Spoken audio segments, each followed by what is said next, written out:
Assalamualaikum warahmatullahi wabarakatuh.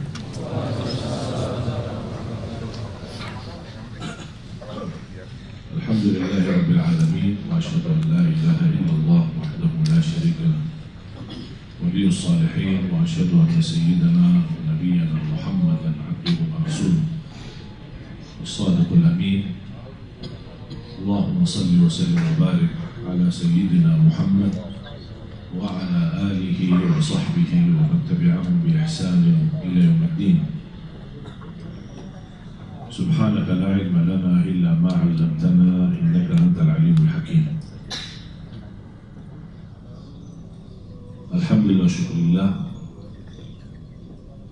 masih diberikan oleh Allah Subhanahu wa taala umur untuk kita menambah ibadah. Karena inti daripada umur kita, kehidupan kita di dunia hanya untuk beribadah kepada Allah Subhanahu wa taala.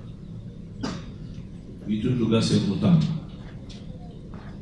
Kalau kita perhatikan, berdulikan, utamakan tugas yang utama ini, selain itu semua urusan kita akan beres. Tetapi kalau kita utamakan hal yang lain, pasti akan terjadi banyak hambatan dalam beribadah maupun dalam urusan dunia. Sahabat Rasulullah SAW, karena mereka sudah faham inti daripada kehidupan mereka hanya untuk menjalani tugas, dan tugas mereka beribadah kepada Allah, mereka sudah benar-benar faham itu. Makanya mereka tidak melepaskan keutamaannya ini, mendekatkan dirinya kepada Allah SWT. Makanya mereka dapat dunia dan akhirat. Bahkan sebelum mereka meninggal dunia sudah diberikan berita gembira menjadi jaminan menjadi ahli surga. Bahkan Allah turunkan ayat banyak di dalam Al-Quran, radhiyallahu anhum wa radu an. Allah telah ridha terhadap mereka. Dan ini berita gembira bagi mereka itu sebelum wafat, sebelum mereka meninggal dunia. Belum lagi berita gembira dari Rasulullah SAW ketika menyebutkan nama-nama orang-orang yang sudah dijamin menjadi ahli surga. Tetapi ketika mereka mendengar berita itu, mendapat jaminan masuk surga, tetap sikap mereka tidak berubah. Istilahnya bukan habis dapat jaminan masuk surga udah duduk manis. Tidak, justru mereka terus memperjuangkan, menjaga keikhlasannya, ketakwaannya, dan tidak ada seperti mereka belum memiliki jaminan masuk surga. Dan banyak kisah-kisah para sahabat, termasuk Sayyidina Abu Bakar radhiyallahu anhu, dia merasa dirinya masih banyak kekurangan. Itu yang disebutkan khalifah yang paling pertama, yang paling dekat sama Rasulullah SAW, yang disebutkan di dalam Al-Quran.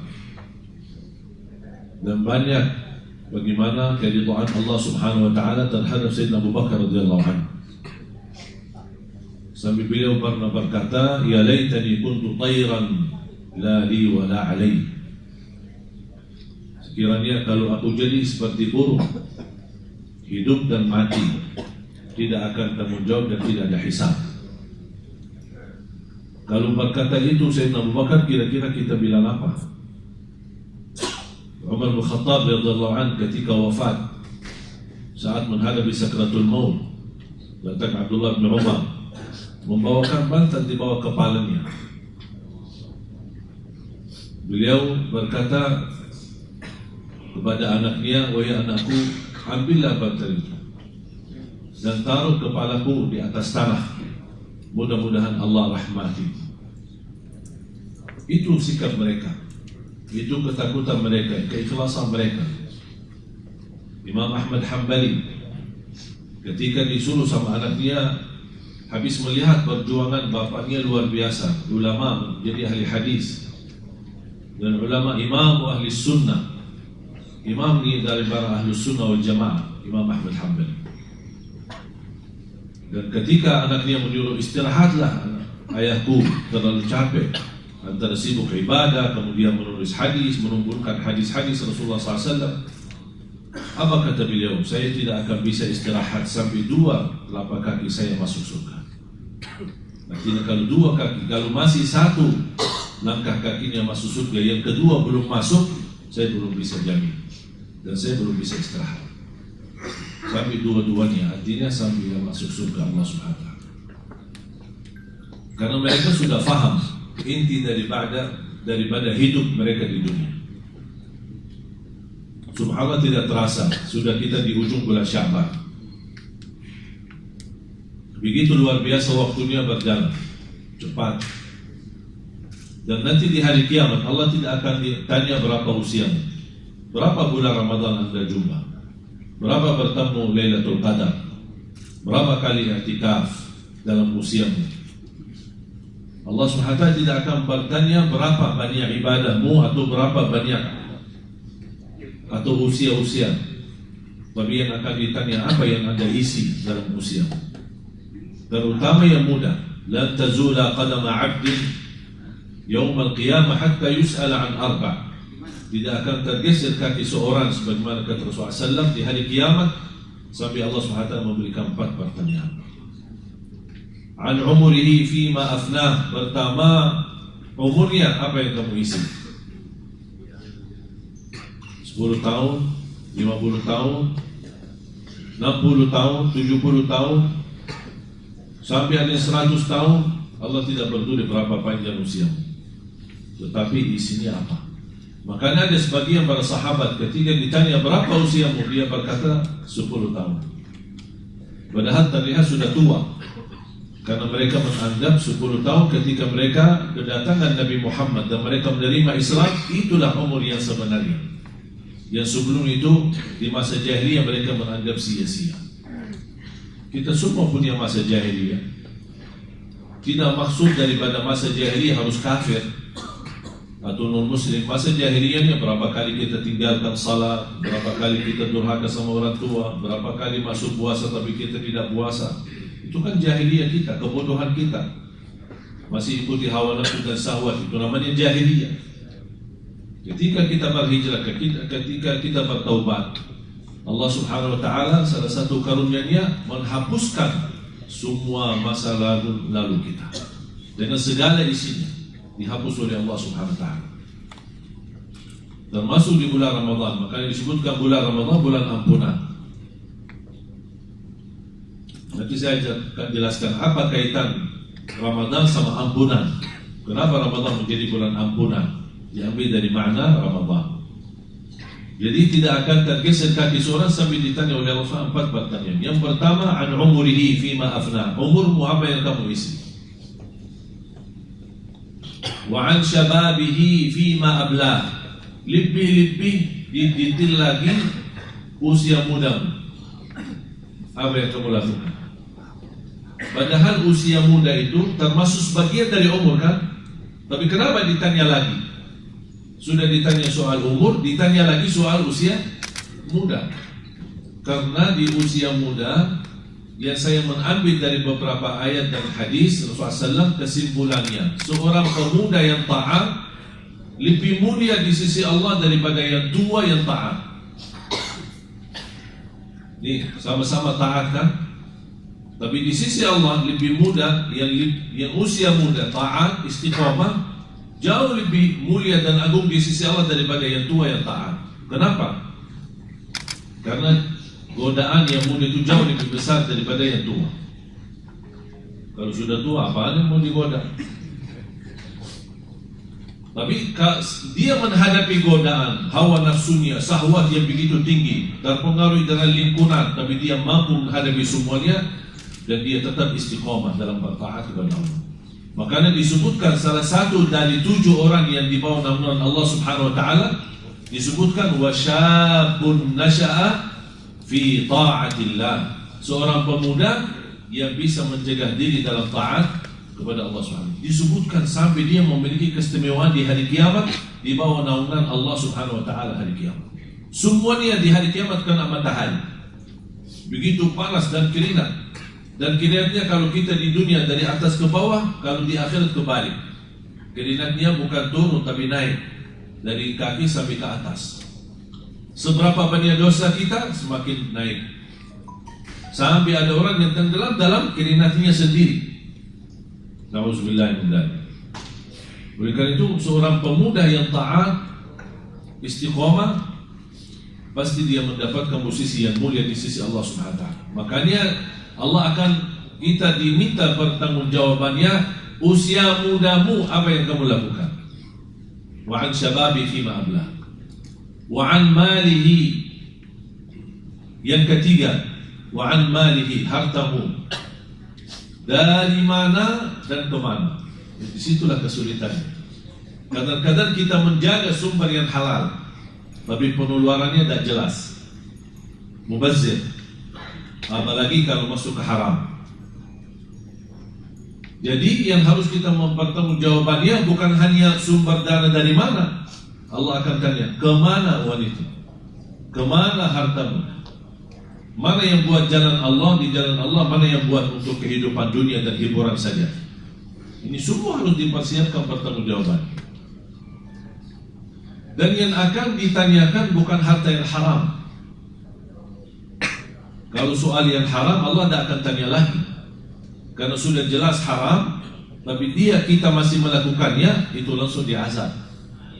Makanya ulama berkata, soal harta halaluha hisab wa haramuha iqab.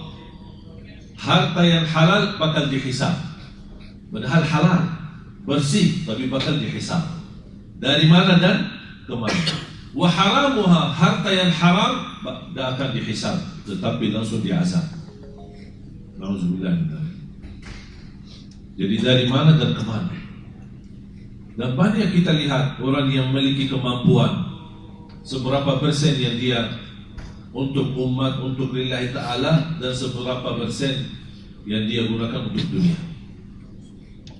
Ketika masuk rumah orang yang kaya, hiasannya saja bisa miliaran, berhiasan sana sini, di ruang ini, di ruang itu. Ini bakal dipertanggungjawab. Memang halal, usahanya halal, bisnisnya halal, tidak pernah dia mau yang haram. Tetapi begitu kemewahan, ini bakal ditanya oleh Allah Subhanahu wa ta'ala, dan persiapkan pertanggungjawabannya di hadapan Allah. Jadi Islam tidak mengharapkan kita senang menikmati harta kita, tetapi ada batas. Ada batas. Hiburannya pun ada batas. Kesenangannya ada batas. Karena kita di dunia ini bukan untuk berhiburan, bersenang-senang. Kesenangan itu menjadi sampingan saja, tapi utama hidup kita di dunia, wa ma khalaqtul jinna wal insa illa liya'budun. Bagaimana kita bisa menjaga kemuliaan kalimat la ilaha illallah, menjaga sampai kita wafat, dan insyaallah kita wafat dalam mengucapkan la ilaha illallah. Terus yang keempat pertanyaannya, wa an ilmihi madza amila bihi. Dengan ilmumu apa yang kamu amalkan. Allah tidak akan tanya berapa banyak belajar, berapa majlis ta'lim Anda hadir, berapa guru kamu, berapa Anda mendengar ceramah sana sini, berapa Anda mendengar di YouTube. Allah tidak tanya itu. Tapi ditanya amalannya apa. Sudah belajar? Ya. Amal? Belum ada. Oleh karena itu sebaik-baik ilmu yang kita mampu mengamalkan. Dalam istilah ilmu nafi' diikuti dengan amalun salih. Walaupun amalan yang kita lakukan tidak sempurna sesuai ilmu yang kita dapat, tapi sudah ada ikhtiar, sudah ada usaha. Ya Allah, itulah kemampuan kami. La yukallifullahu nafsan illa usaha. Fattaqullaha mastata'tum. Bertakwalah kepada Allah sesuai kemampuan. Nabi SAW bersabda, "Idza amartukum bi amrin fa'tu minhu mastata'tum." Kalau aku perintahkan kalian, lakukan apa yang kalian mampu. Apa yang kita mampu. Rasulullah SAW sudah mencontohkan banyak dari sunnah-sunnahnya. Mana yang kita mampu jalankan, kita jalankan. Istilahnya kalau tidak bisa semuanya, jangan tinggalkan semuanya. Mana yang kita bisa, kita lakukan. Ada niat, ada ikhtiar. Aku bisa ini, aku bisa misal jaga tahajud walaupun hanya 2 rakaat. Ada orang lain bisa 4 rakaat. Ada orang lain bisa sampai 10 rakaat. Itu kan beda-beda kemampuan. Asal jangan sampai satu malam lewat belum salat malam sama sekali. Paling tidak witir.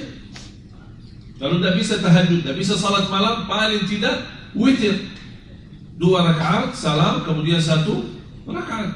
Anda sudah termasuk ahli witir. Dan itu wasiat Rasulullah SAW kepada Abu Hurairah, kepada Abu Dzar radhiyallahu anhu. Abu Hurairah berkata, "Ausani khalili wa an utira qabla an anam." Jaga witir sebelum tidur. Saya punya kebiasaan habis salat Isya, sunnah ba'diyah, kemudian 2 rakaat, baru kemudian 1 rakaat witir. Niat itu sudah kebiasaan. Pulang ke rumah beraktivitas, ada jadwal, ada mana-mana, pulang ke rumah sudah malam, tidur, istirahat. Kalau sempat tahajud, alhamdulillah. Tidak sempat tahajud, sudah alhamdulillah menjadi ahli witir karena sudah salat witir. Kalau sempat tahajud, sesudah tidur, sebelum azan subuh, boleh Anda tahajud tapi tidak boleh witir lagi karena sudah witir duluan. Jadi paling tidak kita jaga witir. Bahkan sebagian ulama tidak bisa menerima saksi pernikahannya seorang kalau dia tidak menjaga witir. Coba kalau setiap ada pernikahan ada 2 saksi, kita tanya, Pak sudah witir belum? Jangankan witir, salat jamaahnya kadang-kadang orang. Saya pernah hadir di salah satu acara pernikahan di Madinah, dan yang memimpin acara seorang ulama, ya macam kantor KUA ya kalau di sana. Terus ada 2 saksi dari pihak keluarga. Ditanya, untuk salat di masjid berjamaah tidak? Ya kadang-kadang, oh maaf saya tidak terima saksi. Cari orang yang salat jamaah di masjid. Karena dianggap orang yang tidak menjaga salat berjamaah di masjid itu kurang amanah dan tidak sah jadi saksi. Coba kalau setiap ada orang pernikahan kita tanya, malu ya? Di mana salat jamaah, di mana masjidnya? Udah tahu kan? Jadi berat. Begitu luar biasa, luas mempelajari agama. Makanya jemaah sekalian, jalani apa yang kita mampu. Wa an ilmihi madza amila bihi. Termasuk bulan Sya'ban. Bagi ahlul Quran, mereka menjadikan bulan Sya'ban bulan khatam Al-Quran, bukan bulan Ramadan. Mulai dari Sya'ban mereka berbanyak khatam Al-Quran. Kenapa? Mempersiapkan diri sebelum masuk Ramadan. Begitu masuk Ramadan mereka lanjut khataman. Sampai Imam Syafi'i 60 kali khatam di bulan suci Ramadan. 60 kali berarti dalam 1 hari 2 kali. Cuma kita tanya berapa kali kita khatam. Jangan-jangan seumur hidup 1 kali sudah bikin acara syukuran lagi. Bayangkan berapa kita hijrah. Ada istilah hijrah kepada Allah, ada hijrah kepada Al-Quran. Ada orang hijrah tinggalkan Al-Quran, atau hanya dia ingat Al-Quran pas Ramadan. Begitu habis Ramadan dia masukin dalam lemari lagi. Ya insyaAllah ketemu Ramadan yang akan datang ya. Astagfirullah. Hubungan kita sama Allah seperti itu. Ada orang bertanya, zaman dulu orang banyak pemuda hafiz Quran, banyak yang semangat belajar Al-Quran. Gimana kira-kira waktu dan keberkahan mereka yang dapat sampai bisa? Saya bilang sama aja seperti kita sekarang. Kita sekarang memegang HP, sama dulu mereka memegang Quran. Makanya mereka lebih banyak bisa hafal Quran, kita lebih banyak bisa hafal cat-cat yang ada di HP. Kita tidur bawa handphone, awal bangun tidur megang handphone, masuk WC bawa HP, kemana-mana bawa HP. Kita bisa cat berjam-jam tidak pernah bosan, tidak ada merasa ngantuk. Tapi begitu mulai baca baru a'udzubillah. Begitu berat. Tapi sama HP kita berjam-jam tidak masalah. Dan bahkan kita mampu menerima atau membalas semua pesan-pesan yang ada di HP kita. Padahal Al-Quran juga pesan-pesan dari Allah, apa yang kita jawab. Allah kirimkan pesan itu dalam Al-Quran. Itu masjid-masjid dari Allah, apa yang kita jawab, apa yang kita gunakan. Jangan-jangan nanti datang hari kiamat, ya Allah saya belum dengar pesanmu ya Allah, saya belum tahu apa SMS darimu ya Allah, apa kiriman darimu ya Allah. Itu sudah 30 juz Al-Quran. Makanya kata ulama, barang siapa yang ingin kenal Allah subhanahu, ingin berbicara sama Allah, jaga salat. Barang siapa yang ingin mendengar Allah berbicara, bacalah Al-Quran. Allah bicara sama kita. Apalagi kalau setiap kita baca Al-Quran, kita sendiri merasakannya, itu pesan untuk saya. Ya ayyuhalladzina amanu, oh yang dimaksud saya. Perintah, oh Allah perintahkan saya. Ada larangan, Allah ingatkan saya. Kalau Allah bahas soal orang munafik, oh jangan-jangan yang dimaksud saya. kita membaca Al-Quran seperti ini agar kita semua isi Al-Quran menjadi pelajaran buat kita. Dan ketika Rasulullah SAW salat, kenapa bisa salat panjang ya Rasulullah SAW? Karena Rasul bukan hanya sebatas membaca dalam salat, tetapi setiap ada ayat rahmah di dalamnya, Rasul berhenti sebentar dan memohon rahmat. Ketika ada ayat surga, Rasul berhenti dan memohon surga. Ini dalam salat. Ketika ayat neraka, Rasulullah SAW berhenti, na'udzubillah dari neraka, berlindung kepada Allah dari siksa neraka. Ayat ampunan, berhenti dan memohon ampunan. Makanya panjang salat Rasulullah SAW. Memang betul Rasulullah SAW salatnya 11, tidak pernah lebih, sebagaimana kata Siti Aisyah radhiyallahu anha. Tapi tanya bagaimana cara 11 Rasulullah SAW. Jangan yang diributkan jumlahnya, setiap tahun kita ribut tarawih 11 atau 23. Tapi yang ditanya caranya kita tidak dibahas. Padahal cara Rasulullah SAW salat sampai satu rakaat aja bisa mencapai 700 ayat. Makanya sampai bengkak kakinya. Dan insya Allah saya yakin kalau kita menjalani sunnah Nabi SAW seperti ini, insya Allah tidak ada yang salat di belakang kita. Siapa yang mampu tahan sampai 700 ayat? Oleh karena itu jamaah sekalian, itulah kembali fattaqullaha mastata'tum, jalan sesuai kemampuan kita. Fattaqullaha bukan masalah jumlahnya, tapi isinya. Salat yang tenang, salat yang khusyuk, bacaan imamnya yang enak. Biar bagi jamaah yang awam, yang belum banyak belajar Al-Quran, setiap malam mendengar bacaan yang bagus, pasti bakal belajar, pasti bakal bisa. Kalau selama 3 malam kita salat tarawih tidak dapat belajar Al-Quran, hanya suratul Fatihah, wallahi syukur nikmat. Anda kalau bisa membenarkan suratul Fatihah saja. Kenapa? Tidak sah salat kita kalau tidak baca Al-Fatihah dengan benar. Sebagaimana kata Imam Nawawi, ada 14 tasdid di dalam suratul Fatihah. Tertinggal 1, batal salatnya. Coba kita pernah belajar enggak? Pernah tanya sejauh mana bacaan Al-Fatihah saya benar atau tidak? Paling baca Al-Fatihah. Al-Imam Abu Abdurrahman As-Sulami, Abdullah bin Abdurrahman As-Sulami, seorang imam tabi'in di Ahlul Quran. Dia belajar Al-Quran sama Abdullah bin Mas'ud radhiyallahu anhu, sama sahabat Rasulullah Ali bin Abi Talib, sama sahabat Rasulullah Uthman bin Affan, sama sahabat Rasulullah Zaid bin Thabit, sama sahabat Rasulullah Uthman bin Affan. Jadi ada 5 sahabat Rasulullah, Abdullah bin Abbas. Beliau belajar Al-Quran sama mereka. Selesai dia belajar dan dia mendapatkan ijazah sanad silsilah ilmu belajar sama guru-guru yang sahabat SAW. Beliau habiskan usianya lebih dari 70 tahun hanya mengajar anak-anak Al-Fatihah. Ditanya, dia bilang, saya dapat hadiah besar kalau anak-anak ini bisa baca Al-Fatihah dengan benar. Itu sudah cukup bagi saya. Padahal juga belajar banyak, tapi dia mengajarkan suratul Fatihah. Saya pernah membaca salah satu wirid Imam Ibn Taymiyah lepas salat subuh sampai terbit matahari, hanya baca Al-Fatihah sampai berkali-kali. Karena sudah mereka meyakini bagaimana keberkahan dan kemuliaan yang ada di dalam suratul Fatihah. Ilmu, akidah, tauhid, tawakkal, isti'anah, semua ada di dalam suratul Fatihah. Qala Imam Qayyim, barang siapa yang memahami suratul Fatihah, semua isi Al-Quran, semua ilmu kembali kepada Al-Quran, dan semua ilmu yang ada di dalam Al-Quran kembali kepada suratul Fatihah. Dan semua inti daripada isi suratul Fatihah, iyyaka na'budu wa iyyaka nasta'in. Maka Imam Qayyim bikin buku sangat bagus. Saya usulkan kalau Anda bisa beli buku ini atau bisa download di internet atau di Syekh Google. Tahu kan Syekh Google? Bukan di Syekh Google ada. Apa nama bukunya? Madarijus Salikin fi manazil iyyaka na'bud wa iyyaka nasta'in, karya Imam Ibnu Qayyim rahimahullah. Buku ini sangat bagus, mendalami, dan sudah ada bahasa Indonesia, mendalami suratul Fatihah dengan luar biasa. Kita bisa mendapatkan wawasan yang sangat luar biasa. Al-Fatihah kita baca 17 kali, masa kita tidak fahami isinya dan maknanya. Para jamaah sekalian dimuliakan Allah Subhanahu wa taala, kesempatan bagi kita. Mudah-mudahan kita bertemu Ramadan dalam keadaan sehat walafiat. Mudah-mudahan kita bisa menjadi orang-orang yang benar-benar bisa mendekatkan dirinya kepada Allah di bulan suci Ramadan.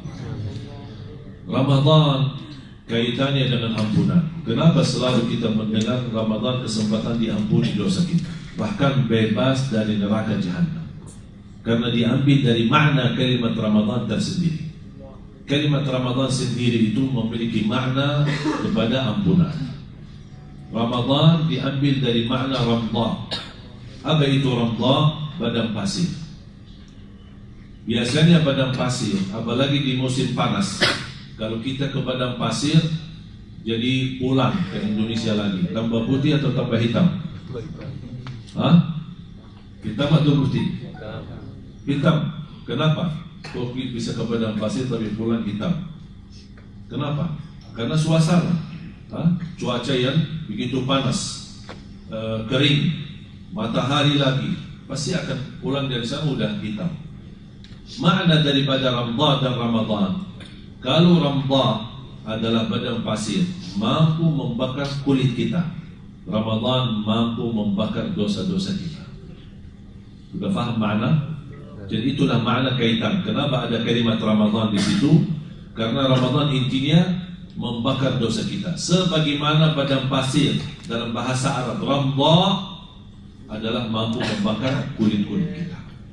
Makanya Rasulullah SAW ketika naik mimbar, saya akhiri hadis ini, ketika Rasulullah SAW naik mimbar, datangnya malaikat Jibril. Qul amin, katakan amin. Rasul amin, mengucapkan amin. Naik lagi satu langkah. Qul amin, katakan amin. Rasulullah SAW menjawab amin. Naik tingkat yang ketiga, katakan amin. Kata Rasulullah SAW amin. Baru Rasulullah bertanya, ya Jibril, apa ini? Kena amin, amin, amin sampai 3 kali. Ketika Rasulullah berdiri di atas mimbarnya, sahabat pun bertanya, ya Rasulullah, apa yang dimaksud amin, amin, amin? Rasulullah SAW menjawab, atani Jibril. Baru saja datangnya malaikat Jibril, dan dia berdoa dan minta sama saya untuk menaminkan doanya. Coba, yang doa malaikat Jibril, yang menamini doanya Nabi Muhammad. Kira-kira makbul gak doa ini? Luar biasa. Dan doa ini sangat sensitif. 3 isi doa ini. Yang pertama, raghima anfuh. Istilah raghima anfuh dalam bahasa Arab tanda kehinaan.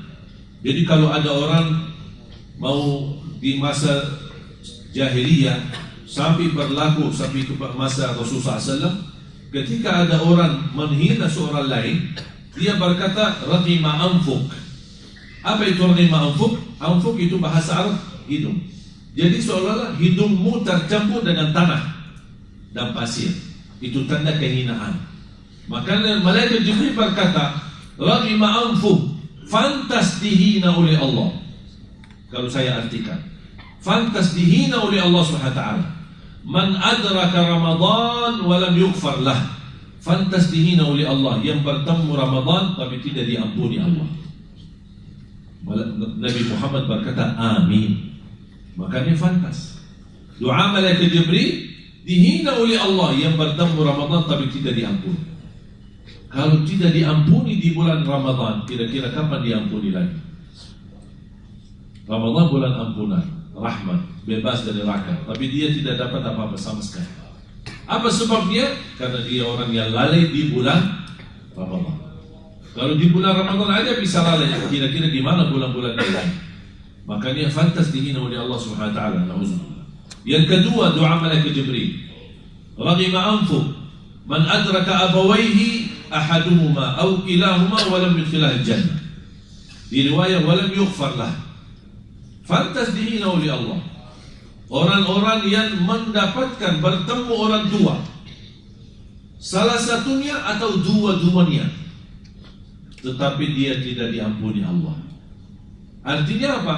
Dia punya kesempatan melalui orang tua berbakti baik, akan diampuni dan dijamin masuk surga, tapi dia tidak memanfaatkan adanya orang tua.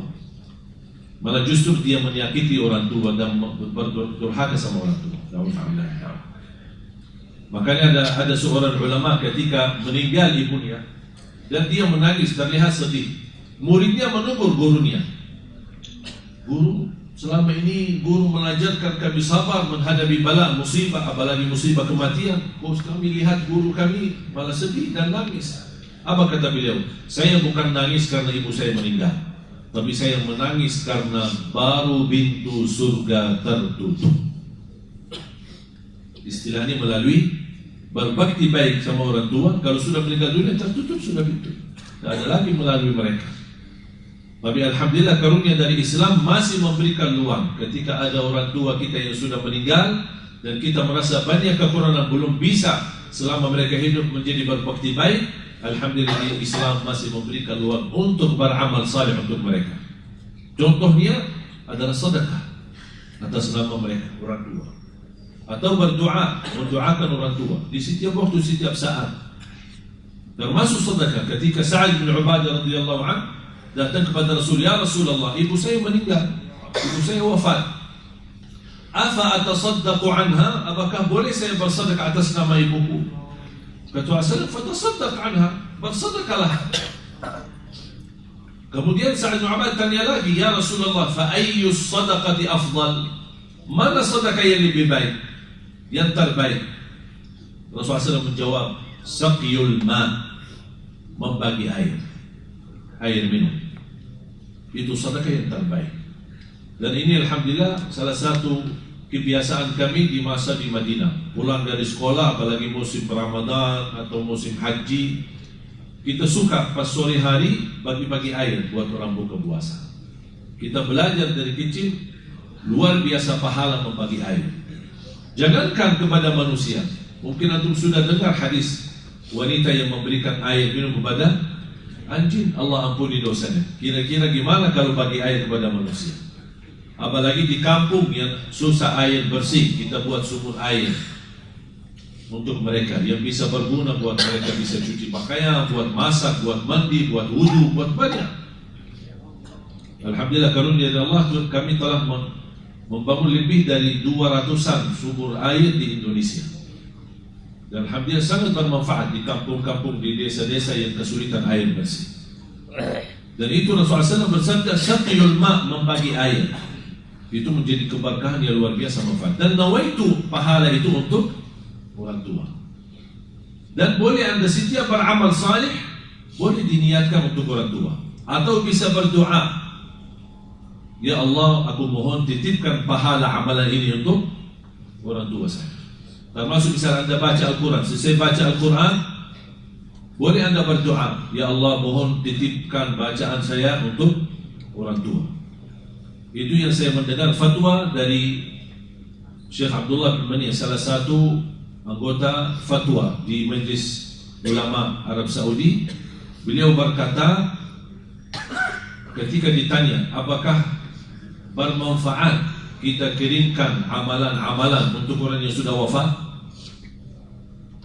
ya sebagaimana yang berlaku di Indonesia, misal baca yasin, baca tahlil, baca niatnya, apapun isi amalannya, intinya untuk orang yang sudah wafat. Apakah itu boleh atau tidak? Beliau menyebutkan panjang lebar perbedaan pendapat, dan masing-masing memiliki dasar. Kesimpulannya, kata beliau, supaya anda keluar dari perbedaan itu, anda selesai amalannya berdoa, ya Allah, aku mohon titipkan pahala bacaanku amalan ini untuk orang tuaku. Dan soal doa untuk orang mayit tidak ada khilaf, sudah disepakati boleh dan bermanfaat. Dan kita selalu baca dalam salat jenazah kita, Allahumma ighfir lahu warham, Allahumma ighfir lil muslimina wal muslimat, yang kita kenal maupun yang tidak kenal. Allahumma ighfir lil muslimina wal muslimat wal mu'minina al-ahya'i minhum wal amwat. Berarti soal doa kita bebas mendoakan orang yang hidup maupun yang sudah wafat. Ada hubungan keluarga maupun tidak ada hubungan keluarga. Lebih bermanfaat sebagaimana Rasulullah bersabda, awaladin salihin yad'u lahu, atau anak yang salih yang mendoakan. Rasul sebut kata doa, makanya muncul berbeda pendapat antara ulama. Oh, kalau doa sudah diizinkan oleh Rasul dari anak untuk orang tua, selain doa tidak boleh. Paham? Selain doa tidak boleh. Itu yang membuat perbedaan pendapat. Ada yang berkata bid'ah, ada yang berkata boleh. Tapi ada supaya keluar dari perbedaan itu, begitu anda mengamalkan, misal sedekah, ya Allah, aku mohon titipkan sedekah ini, pahala sedekah ini untuk orang tua. Berarti anda tidak menitipkan sedekahnya, tapi anda berdoa memohon pahala sedekah ini untuk orang tua supaya keluar dari perbedaan itu. Dan itu masalah panjang lebar. Saya sudah membaca sekian buku luar biasa. Kalau kita mendalami perbedaan itu, masalah apakah boleh tidak untuk beramal, memberikan amalan-amalan untuk orang yang sudah wafat, seperti contohnya baca Quran, seperti contohnya zikir, untuk niatnya untuk orang yang sudah meninggal. Ini sangat sensitif masalah ini karena perbedaan yang luar biasa di antara ulama. Tidak ada sepakatan, tidak boleh sama sekali, dan tidak ada sepakatan boleh semuanya. Makanya keluar dari perbedaan itu, kita kembali pada doa Nabi Muhammad SAW, bagaimana anak yang saleh yang mendoakan. Atau contoh hadis Sa'ad bin Ubadah, sedekah. Ketika ada orang berkata, ya Rasulullah, ibu saya meninggal, apakah saya boleh bersedekah? Berarti ada izin dari Rasul, kita boleh bersedekah. Salah satu amalan yang saya sampaikan kepada jamaah, sedekah subuh. Kalau boleh, mulai hari ini, kalau bisa istiqomah, sedekah subuh. Kenapa saya bilangkan sedekah subuh? Semua sedekah di waktu mana dan dimanapun insya Allah baik, manfaatnya banyak. Tapi kenapa saya fokus sedekah subuh? Karena itu sarannya dari Nabi Muhammad SAW, bukan dari saya. Rasulullah SAW sendiri mengingatkan kita, orang yang bersedekah di setiap subuh Allah turunkan malaikat, 2 malaikat. Satu mendoakan keberkahan yang berinfak di subuh hari, yang satu lagi mendoakan dijauhkan keberkahannya dari kalau yang tidak infak di subuh hari. Makanya subhanallah, saya mendapatkan pelajaran, dan banyak jamaah mengamalkan amalan ini untuk hajatnya, untuk kesembuhannya, untuk apa saja, luar biasa mendapatkan keberkahannya dan balasannya dari Allah SWT. Sedekah subuh, begitu anda isi, boleh berdoa. Yang saya boleh sebutkan, sedekah disertai doa. Itu namanya at-tawassul bil amal salih. Dan banyak contohnya di hadis-hadis Rasulullah SAW. Misal contoh, kita salat malam, habis salat malam berdoa, tawassul kepada Allah, ya Allah dengan berkahnya salat malam, ya Allah seandainya diterima salat malamku, ya Allah berikan kemudahan. Ketika anda bersedekah subuh hari, ya Allah dengan berkah sedekah ini kabulkan hajatku. Ya Allah dengan berkah sedekah ini, ibu saya sedang menderita sakit, sembuhkan penyakitnya. Ya Allah dengan berkah sedekah ini, saya sedang melamar kerjaan, ya Allah jadikan ini kemudahan bagi saya. Ya Allah dengan berkah sedekah ini, ya Allah berikan kemudahan jodoh. Saya mencintai seorang dan saya jatuh cinta, saya ingin ya Allah menjudi atau melamar dia, ya Allah berikan kemudahan dan jalan yang baik. Ya, semua ketika bersedekah disertai doa. Sedekah subuh maupun sedekah di waktu-waktu lain. Seperti kebiasaan ada orang yang sedekah di kota amal, di masjid, di majlis ta'lim atau di hari Jumat. Intinya jangan lupa berdoa.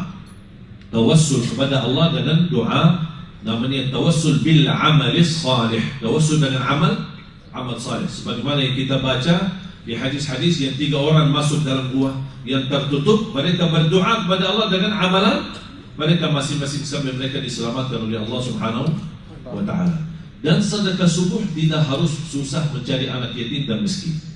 Mungkin kalau subuh hari susah menemukan anak yatim atau miskin, anda bikin, mulai hari ini bikin kotak amal, simpan di rumah atau kaling atau apa saja, simpan di rumah. Setiap anda habis subuh, sebelum beraktivitas, sebelum keluar rumah untuk bekerja, isi sedekahnya. Bismillah, kita sedekah. Ketika anda isi, disertai doa. Ya Allah dengan berkah sedekah ini saya menghadapi hutang, berikan kemudahan untuk melunasi hutang. Berkahi rezeki saya ya Allah. Apapun hajatnya. Tapi ingat, ketika anda bersedekah, tolong disesuaikan. Jangan sedekahnya koin, tapi doanya sampai terbit matahari. Tidak malu sama Allah. Panjang banget doanya. Padahal sedekahnya cuma koin aja. Ya, tolong disesuaikan. Kalau usulan saya, ketika anda bersedekah, cukup fokus satu hajat. Dan insya Allah banyak yang sudah mengamalkan amalan ini.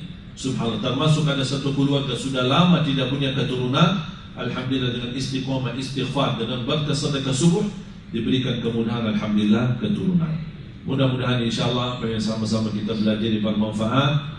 Mudah-mudahan menjadi ahlul Quran, para pencinta Al-Quran, diberikan kemudahan menjadi penghafal Al-Quran, berakhlakul Quran di bulan suci Ramadan. Mudah-mudahan kita semua mendapatkan, diberikan keridhaan Allah Subhanahu wa taala, dan dirubahkan nasib kita. Kalau tertulis nama kita dari menjadi ahli neraka, mudah-mudahan dengan adanya bulan Ramadan, insya Allah berubah nasib kita menjadi ahli surga. dan dibebaskan oleh Allah dari siksa neraka Jahannam. Amin ya rabbal alamin. Rabbana atina fid dunya hasanah wa fil akhirati hasanah wa qina adzaban nar. Walhamdulillahi rabbil alamin. Subhanallah wa bihamdika asyhadu an la ilaha illa anta astaghfiruka wa atubu ilaik. Wassalamualaikum warahmatullahi wabarakatuh.